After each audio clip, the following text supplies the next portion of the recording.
Hello and welcome back to the Magic Mindfulness Podcast. I am super excited today because I have a very special guest with me today. Her name is Cheryl Martin. She is an herbalist, yogini, and energy worker. So, welcome, Cheryl. Thank you so much, Rachel. This is such an honor to be here. This is really fun to get to chat with you and talk about our favorite things together. Thank you. Yes, I'm so excited. So, I'm going to tell you all a little bit about Cheryl, and then we are going to dive right on in. So, Cheryl is the founder and owner of sister companies Blissful Yoga Studio and Healing Center, Blissful Farm and Apothecary, and Blissful Healing Arts.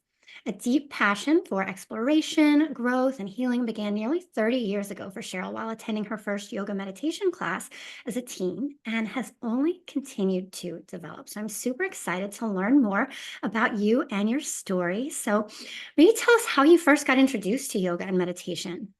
Absolutely. I was introduced a little bit when I was in high school, and there was something very compelling about it. I had always been in some chronic pain and unexplained health problems. And then I had a lot of anxiety, especially as I was advancing in school and studying more and more. I felt more and more of that pressure, and I really didn't know what to do with it. And so a little bit of yoga came in high school, and it really kind of lit something inside of me, and it felt right. And then when it really kind of sealed for me, I like to tell this story sometimes to clients, is I was I was in college. I was starting to develop serious anxiety. It was really growing from when I was a teen. And of course, my academic demands were increasing the higher up in level classes I was taking. So the more I got into political science, especially, and the more I moved into the 400 level classes, I was a wreck. And I was becoming agoraphobic. So I was having a hard time leaving the home. And my dog was the only thing that got me out during my walks during the day. And so it really saved me. And I had a semester where I had to pick a PE credit. And it was going to be between badminton, which just was not appealing at all, and then a yoga class. And so I signed up for this yoga class and I started taking it. And it wasn't a serious yoga class in a studio. It was taught by, I think, the volleyball coach, and she sat in a folding chair at the front of the gym, full fluorescent lights on. It was not a relaxing setting, but it was just 45 minutes twice a week. And it started to completely transform how I interacted with the world and how I found the courage to keep going. In fact, there was like 1 week where I finally decided I'm dropping out of college. I can't do this anymore. I'm going to just tell my parents I have to move back home and that I can't finish school. And so I thought I'll go to the registrar and just sign out and just quit my degrees. And I felt really sad because I was close to finishing and was really conflicted about what to do there. And the days that I would have yoga at 7:45 in the morning, and then I would have a very stressful day after that. There were the days where they were hardest for me to deal with, the classes. And I would go to that yoga class and think, I'll go to the registrar and sign out as soon as I'm done with yoga. And when I was done with yoga, I suddenly did not feel like signing out, and I went throughout the rest of my day. And that's how I've made it through that semester.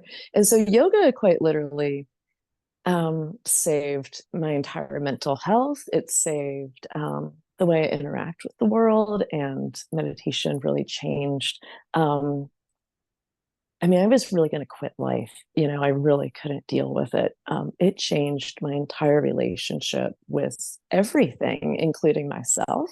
Um, and I was able to finish with 3 degrees and move on to a lot of exciting things. I'm so thankful that I kind of dug down and found a tool that worked for me accidentally. I had to totally accidentally discovered this life-changing tool that really enabled me to continue living a healthier life. And, we say healthy, like, oh, for stretching or something. No, like to leave the house. I was at a bad point in my anxiety.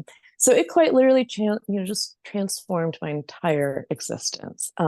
So then it just continues from there. I never thought it would be a job. I thought it was just something I would practice, and I loved it, and really depended on to help me with anxiety and just focus. And then I was all types of things. I taught elementary school for a little bit. I was a social worker. I did all types of careers. Usually only spent a few years in each one. And finally, my husband said, why don't you just go ahead and get your yoga training and do that? You always wanted to. And suddenly it blossomed into a career. And I taught for years, and then COVID changed everything. We had to go online, and there were a lot of endings and new beginnings that came with that for everyone.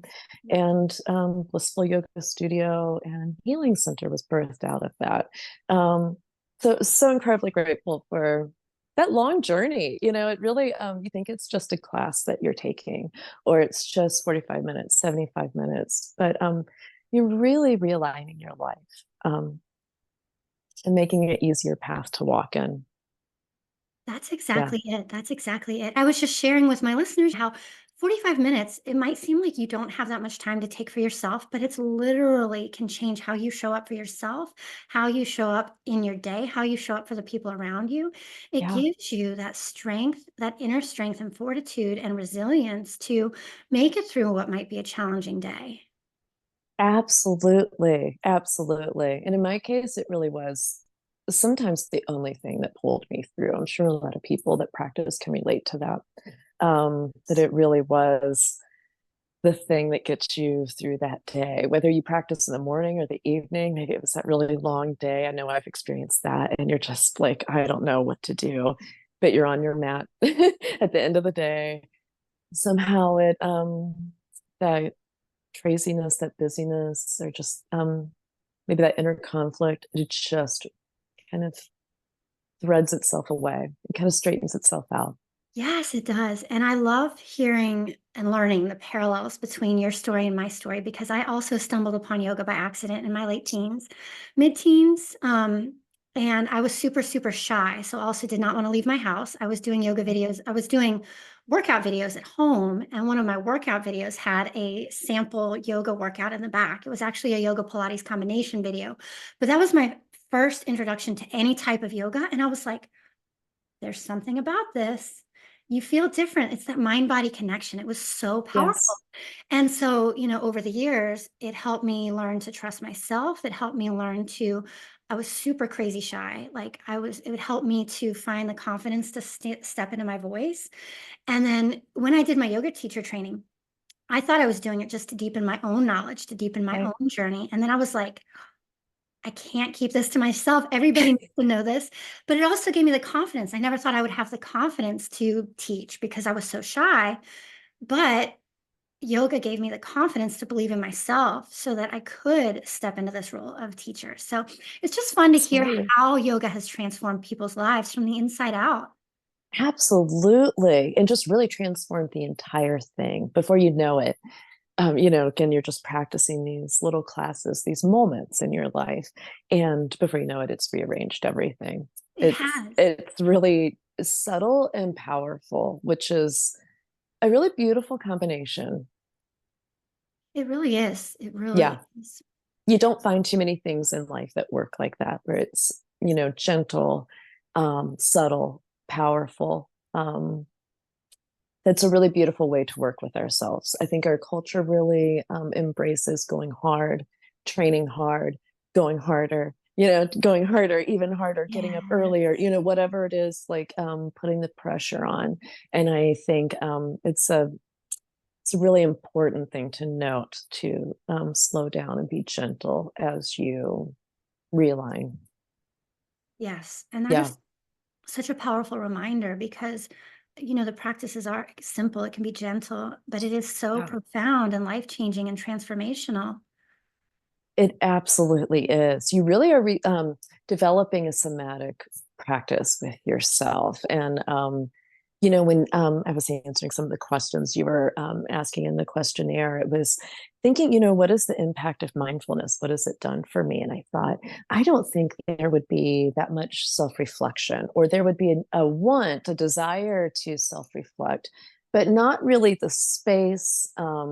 To do that kindly, probably to myself. A lot of times If we're not practicing mindfulness, that can be a really rough process, Yes. instead of a more gentle one, which encourages more and more growth if we do it gently and kindly to ourselves. But I think I would have been struggling within myself for the rest of my life. I don't think I would have had any type of skill to really observe myself and make the changes within myself and within my life that have become so meaningful and important in my life. I just don't think I would have had that connection to myself to do that in a meaningful way without Yeah. yoga and meditation. Yeah. I can totally relate to that. I feel the exact same way. If without the self-awareness that I have developed through my yoga and mindfulness and meditation practices, I would be on a completely different path. I don't know where I would be, but I would probably be, you know, super chronic stress, high anxiety like I was before. And now I've got these tools. It gives us this toolbox, not only, like you said, to meet ourselves with kindness and compassion and acceptance, to allow space for that growth, but also that continuous urge for self-study, for deepening the self-awareness. Yes. Yes. Which is a beautiful way as we age to go through this process. And again, that awareness, that little, I like to call it like there's this space when I meditate that it's like I'm not on top of myself or my thoughts are not on top of themselves the same way. And so there's not that need to react as quickly. There's just that space to think about myself, to think about who I really am, what's authentic, what is an authentic response would be, less reactionary and more of how do I really feel? How do I really feel? Instead of kind of reacting off of surface stuff. Yes, that's exactly it. It's the power of the pause. It's the power of slowing down to check in. And the more you practice, the faster it gets. So it doesn't have to be like, a long pause. It's just that moment before reacting, to take a moment to intentionally respond and check in with your core, check in with your heart. What do I truly, authentically want to express? Absolutely. Absolutely. That's really, I think, the most major thing. It's really beautiful. Absolutely. So going back to your story earlier, you said it was your husband who prompted you to go after your yoga teacher training. So I mean, obviously it's wonderful having that amazing support system there, someone who believes in you, someone who wants you to go after what you want. But how did you find the inner courage and the inner strength to actually believe in yourself, to believe in that vision? Mm. Or did it kind of evolve as you went? Maybe it transformed and you didn't know what to expect. I had no idea what to expect. And so I showed up with yoga training, kind of a mess. I really sorted a lot of stuff out, really met myself in a lot of ways for the first time, in some really raw ways. So if anyone out there is showing up to yoga training and feels like a mess, we all do. It's Oh okay. yeah. So I really did not have the confidence. I will say that I was at a social work job, and I had a day where with some violent clients, and I was just pushed to the absolute limit. And I found myself crying in the bathroom at that job and really scared for my own safety and just feeling like I didn't have any backup. And by the time you're there, you're completely burnt out. You're done.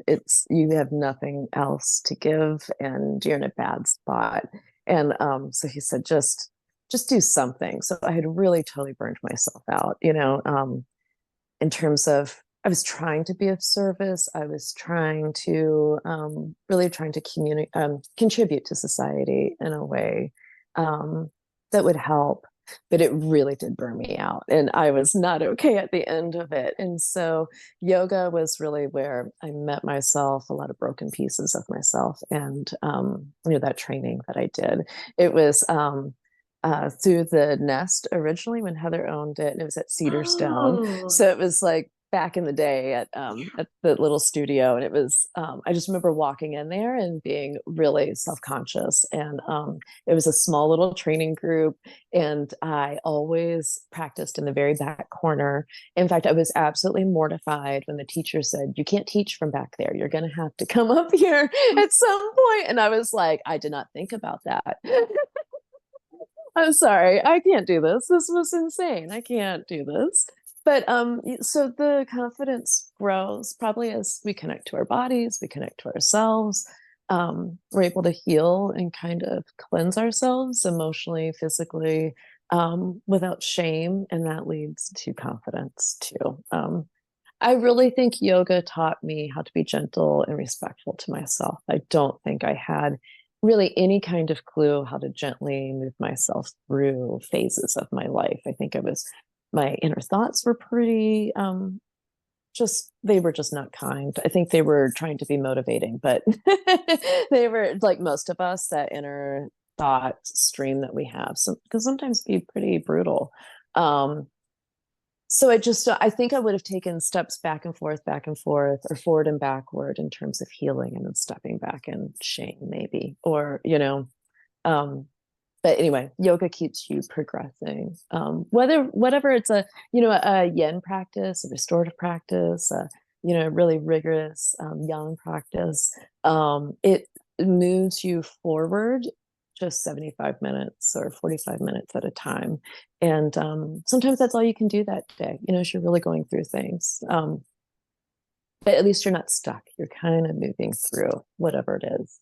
Exactly. And I've had a similar journey myself where you when my mom passed away a few years ago, Right. I fell apart, I shattered. And that yoga process, coming home to myself, meeting myself exactly where I was, allowing everything to be exactly as it was without judgment, without trying to repress it or hide it or hold it back.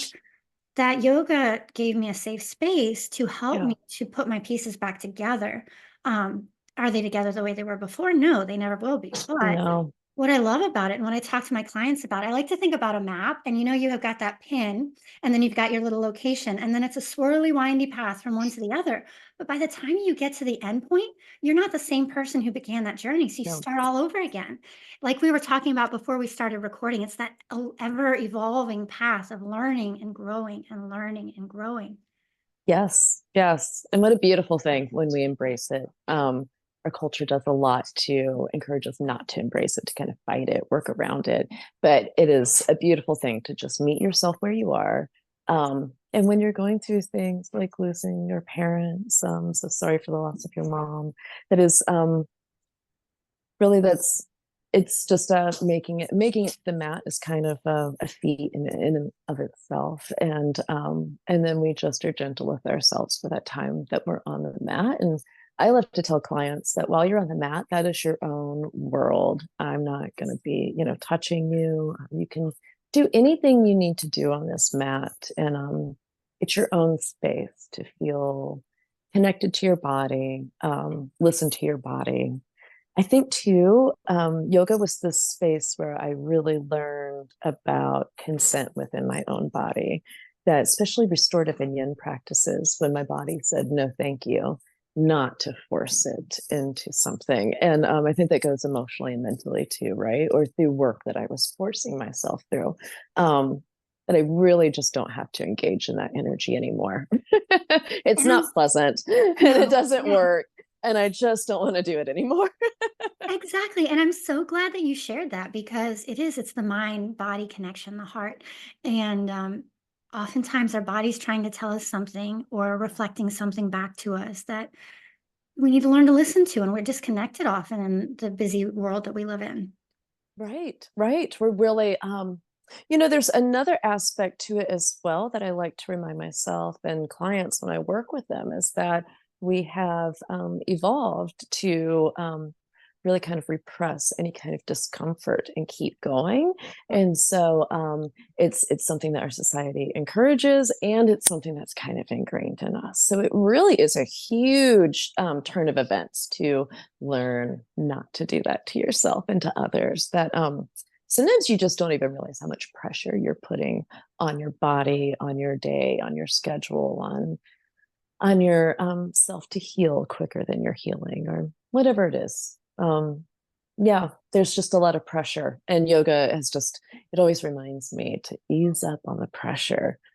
Yes. Yeah, yeah, absolutely. But yeah, it creates that beautiful space where you can just feel and be wherever you are.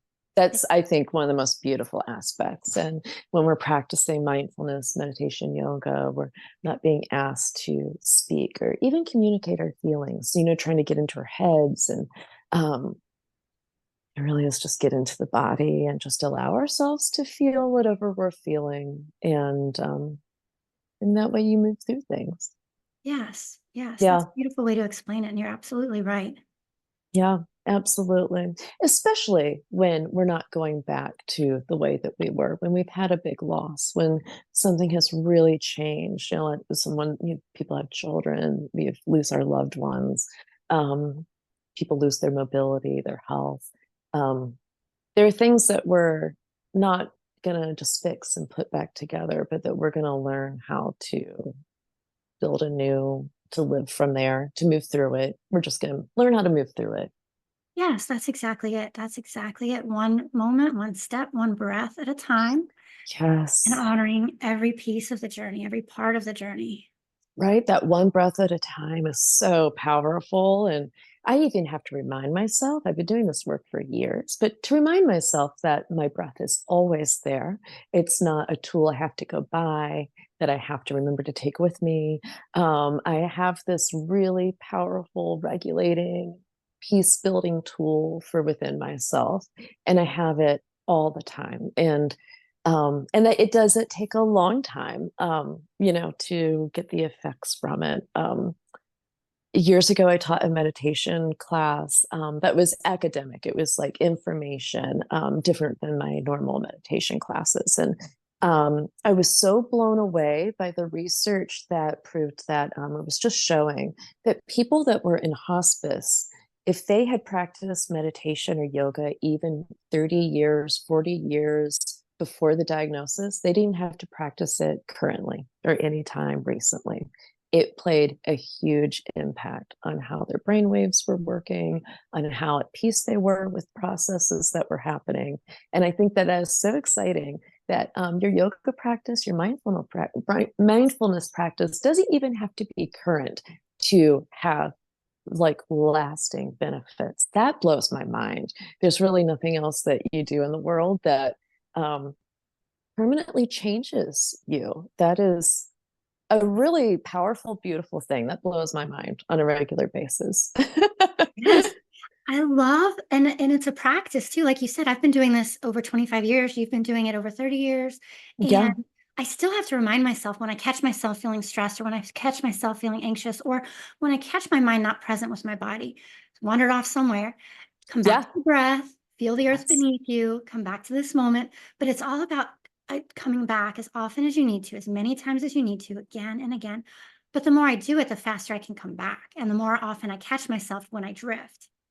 Yes. It's like a beautiful, that awareness. And then the practice is like developing a muscle. It really is.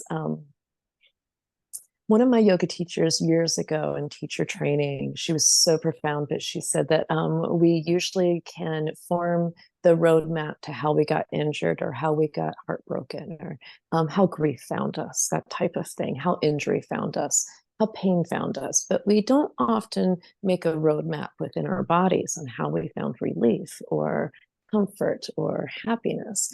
And so when we practice to take a moment to know that we're practicing a roadway within ourselves, we're paving a roadway that helps us remember how to come to center faster, faster maybe, or how just not that it's even a fast, like a race to see who can do it faster, Right, but right. that's we just don't torture ourselves, just don't spend that time kind of languishing in the you kind of remember to pull that back faster and faster, like, oh yeah, I should just pull that back and pull myself back into center.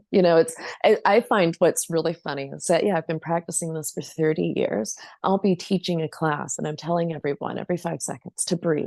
And Uh-huh. then I realize that I have been holding my breath for minutes, like I'm about to panic. I can't breathe. It's so funny how you can practice and practice and still just always be a newbie at it, and reminding yourself, oh yeah, I need to breathe. Yep, yep. Yep. But you're right. It does become faster and easier the What you longer you start to notice when you practice. strayed fast sooner. So it's easier Yes. to catch yourself and come back.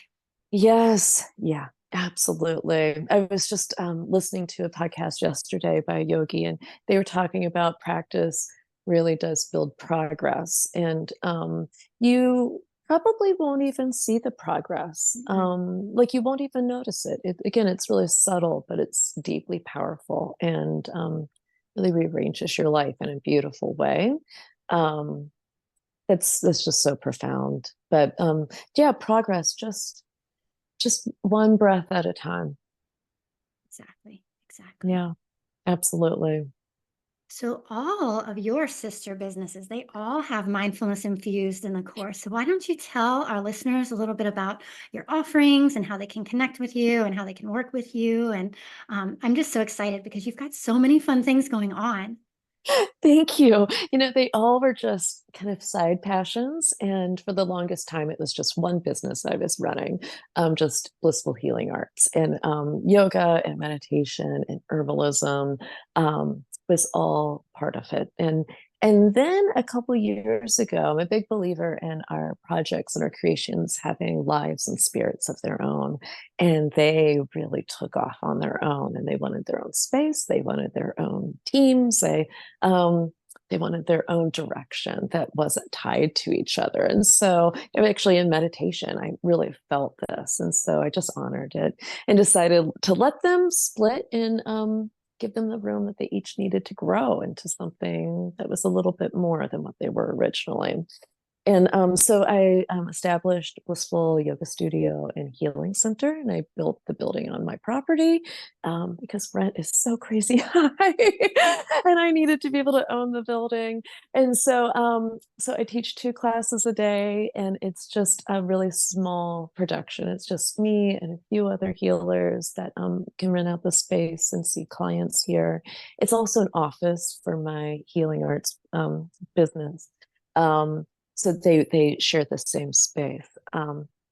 So that has been so much fun to just let develop. And part of the confidence that yoga has brought me in meditation is to let the businesses look different than other people's businesses. That when I mean, that's big to kind of break the mold on what you think something should look like, and not compare your creation to others, and think, oh, it's not big enough, or it's not, I'm not doing these, not taking these particular steps, or I'm not growing as fast as other, there's all types of things that we're doing to compare ourselves.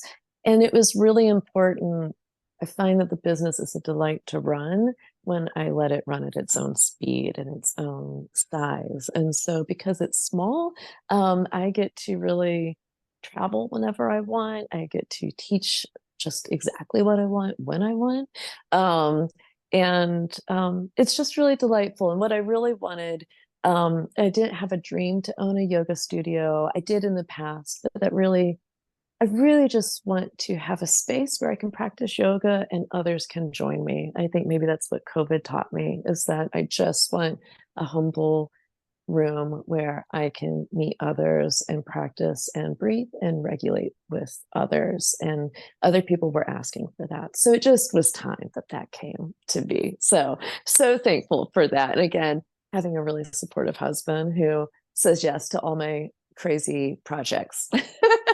He gave me the idea to go into yoga first, but then the rest has been one crazy idea after the other. And he's always been like, sure, go ahead, do There you it. go. So There I'm you very go. thankful. Yeah, it's nice.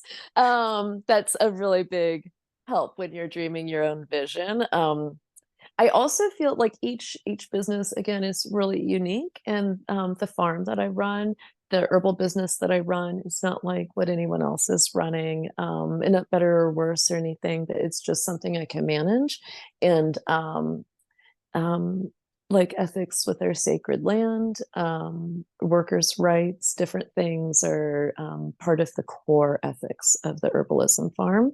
And so different things like I refuse to siphon water to water my herbs. That demand of these are the products I produce. So then I have to make the rooted ones the plants produce and I have to produce. I decided I'm not running the farm like that. We work with what grows, what came in that season, what worked with the drought or the excessive rain you may get one season. And so to really not compare my herbal business to other herbal businesses where they might have a standard product that they're putting out and making sure to keep the supply kind of filled for that.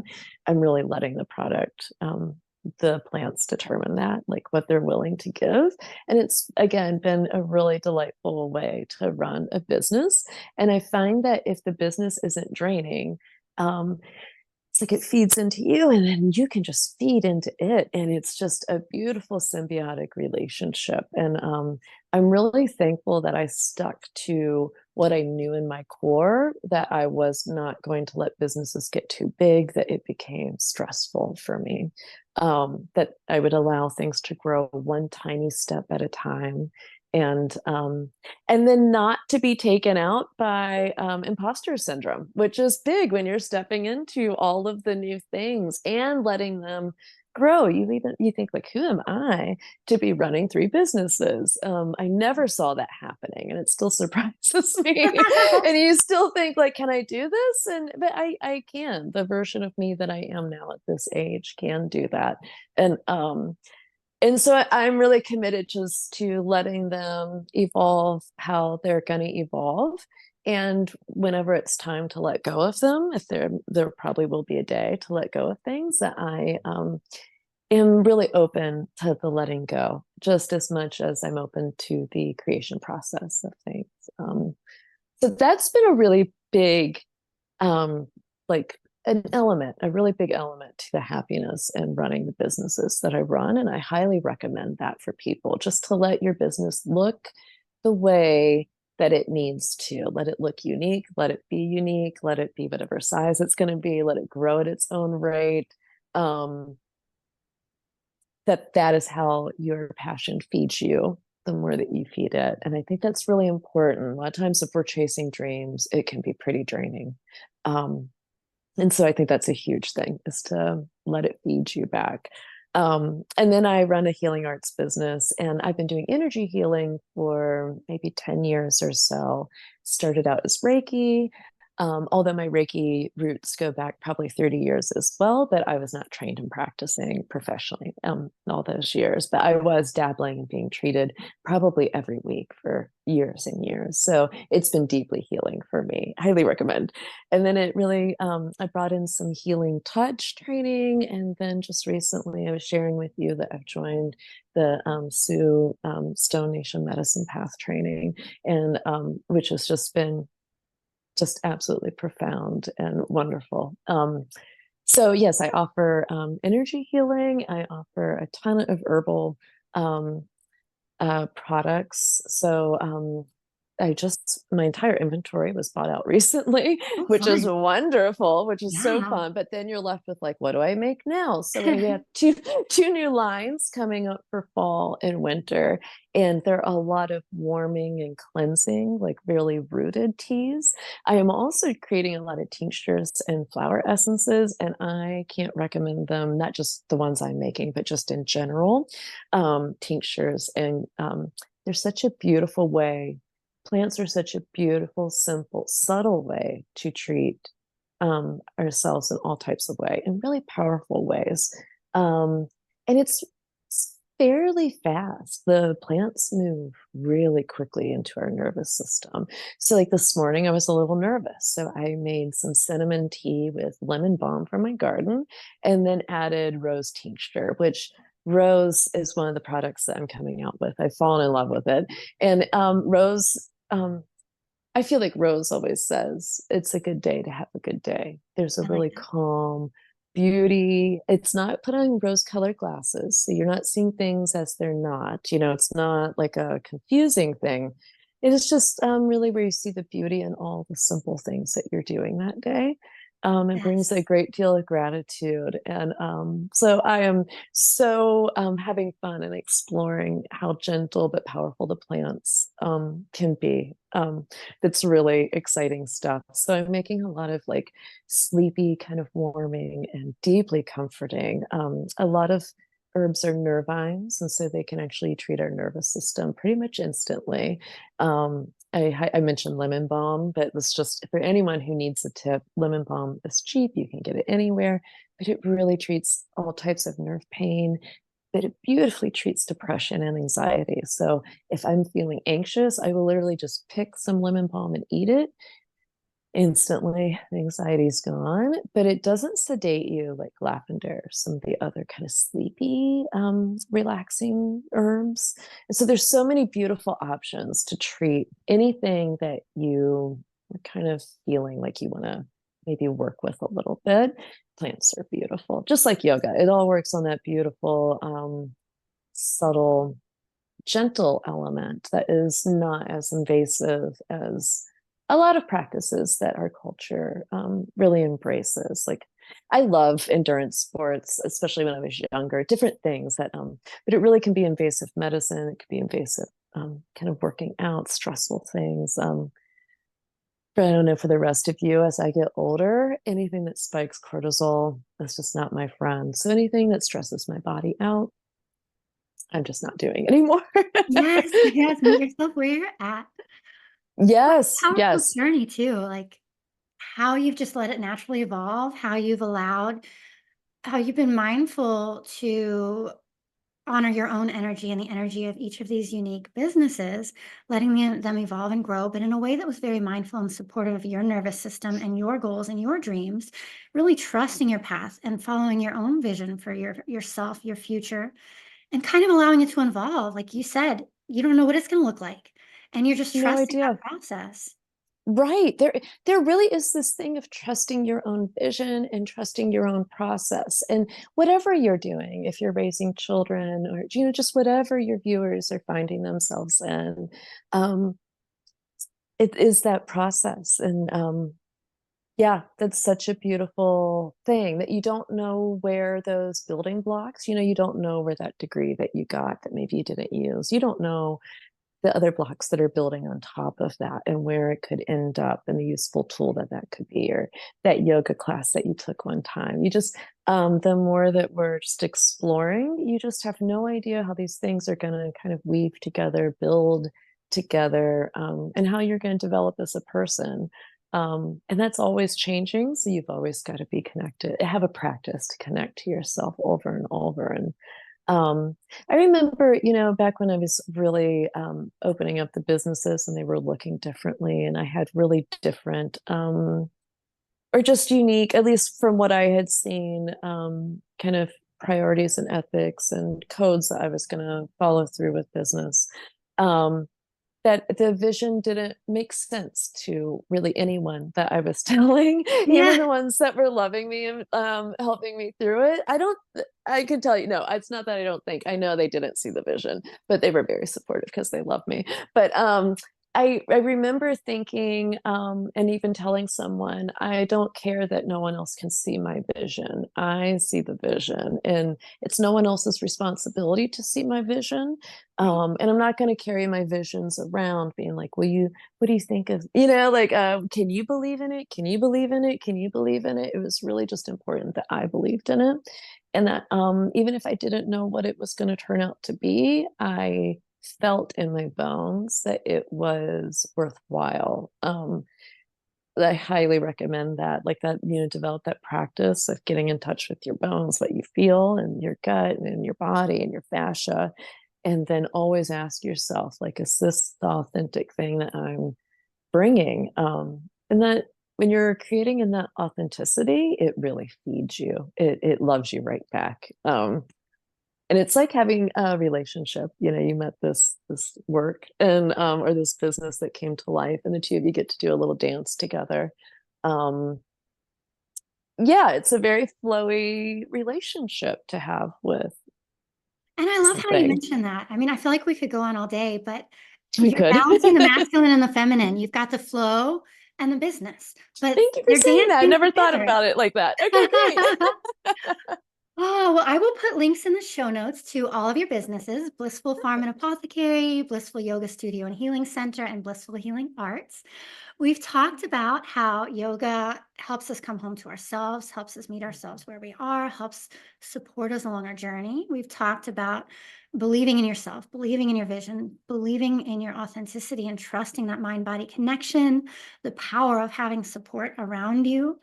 Yeah. Um, if you could leave our listeners with one final thought, one final piece of wisdom that's on your heart, what would you like to leave them with today? Mm, like really aging, growing into who I am now, like just experiencing all the different ways you can interact with yourself and all the different ways you can believe in yourself or not believe in yourself. I really recommend developing a practice that you can practice getting in touch with yourself, especially if you feel disassociated or you don't know what you want to do. That's the first thing. And then always keep that going, always keep that muscle working. And then from there, just when you feel it and it's authentic, um, you don't have to know where it's going. In fact, you won't know where it's going. You can't possibly see where things are going in the future. We can only be here now and just know if something really feels like it's coming to life or not. And know that nothing happens in a major jump. Nothing happens just one, like all at one time. Everything in our lives, every little moment is just one little step at a time. So, as your energy can support it and as it really supports your joy, your heart to create, just take it that step at a time. And you don't have to share it with everyone. You don't have to get people's validation. It's not their vision to see, quite honestly. It is yours. And so you keep it in a nice, not a safe place, but if you find that it's wasting your energy or frustrating to kind of be putting it out there, you don't have to do that. You can be um, very humbly and peacefully working on really big things, even if people don't see how that it's big or if it's worthwhile. Not everyone's going to see that your vision is worthwhile, but if you do, that you're set and you'll have a fulfilling career, whatever it is, whatever dream that is. Or it doesn't even have to be a career, just a side hustle or a class, a little independent class you want to take, just any adventure that you're doing. Deeply believe in yourself and stay connected to yourself. I love that. So powerful. Cheryl Martin, thank you so much for being here on the Magic Thank Mindfulness you. Podcast. Thank And you so much. yes, so glad to have you here. Thank you. Thank you. This was such a lovely time to chat and connect and so inspiring. And so that's what podcasts are, especially when it's like this. And so thank you for holding the space for all of us to come together. And thank you for the invite to join you today. Oh, I'm so glad that it worked out. So wonderful. Such a wonderful, powerful message. Oh, thank you. Thank you. You're always so positive and reaffirming. And so thanks for being such a bright light.